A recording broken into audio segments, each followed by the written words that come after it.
what if, the real reason you can't lose weight has literally nothing to do with your willpower? Like, what if it's just about a single hormone in your gut? That is just such a wild thought. I mean, it completely changes how we talk about dieting and weight loss. Exactly.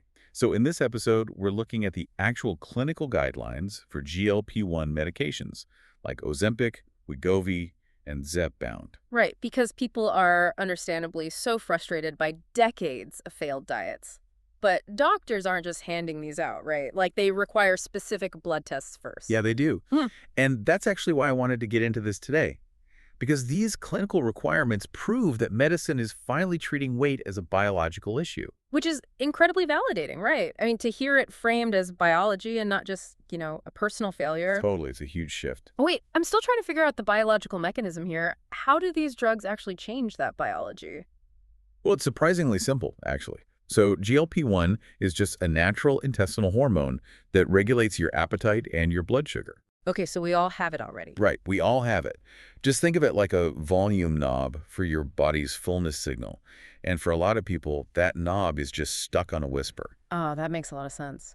So the medication is really just an amplifier. It just cranks that volume up so your brain can hear it. Exactly, yeah. But if it's just amplifying something that's already there, why do doctors need to run all these massive blood panels before they'll prescribe it?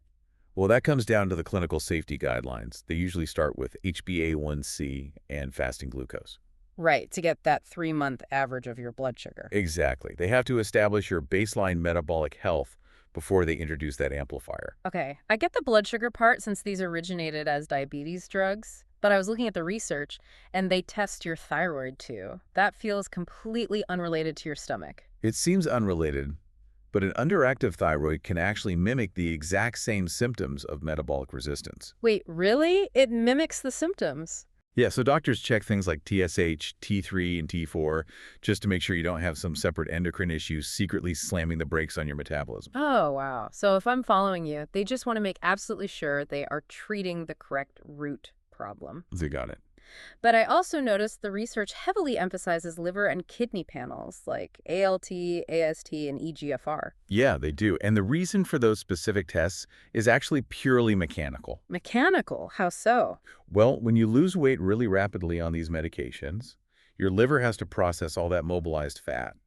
And then your kidneys have to filter out the waste. Oh, right. So Yeah. they just need to verify your body's filtration system can actually handle that sudden workload. Exactly. It's just about safety. Knowing the why behind those tests changes my entire perspective, honestly, because I think a lot of people assume these blood panels or like strict BMI cutoffs are just bureaucratic hoops meant to disqualify them. Oh, for sure.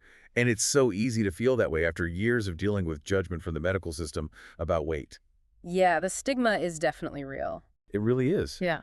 But these tests are genuinely there to identify any undiagnosed metabolic dysfunction. They just establish a baseline to keep you safe while the drug does its job. And that safety aspect is just so crucial once the treatment actually starts.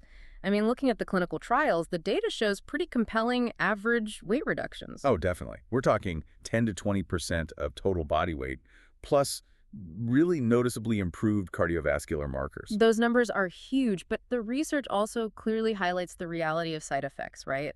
Like nausea and early-stage fatigue. Yeah, I'm really glad you brought that up. Yeah. Because this is absolutely not an overnight miracle. Right, and patients frequently hit these weight loss plateaus, which means they have to adjust their entire nutritional approach rather than just relying on the injection to do everything. Exactly. And honestly, trying to deal with those exact plateaus is driving this major shift we found in the literature. Oh, you mean how patients are rapidly moving away from trying to manage these medications totally on their own? Yeah.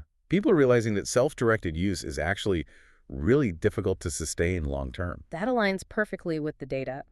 Something that kept coming up in patient discussions and case studies was medically supervised GLP-1 programs. Right, where people combine the medication with actual nutritional coaching and ongoing medical supervision. Exactly. It just helps them navigate all those hurdles and side effects safely. We saw that physician-guided approach repeatedly in the research for this episode.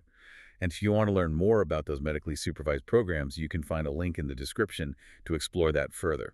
It's just fascinating. It really highlights how complex treating obesity actually is. Like, we are finally moving past that era of just staring at a scale and feeling embarrassed about the number. We absolutely are. But it makes you wonder, Wonder what?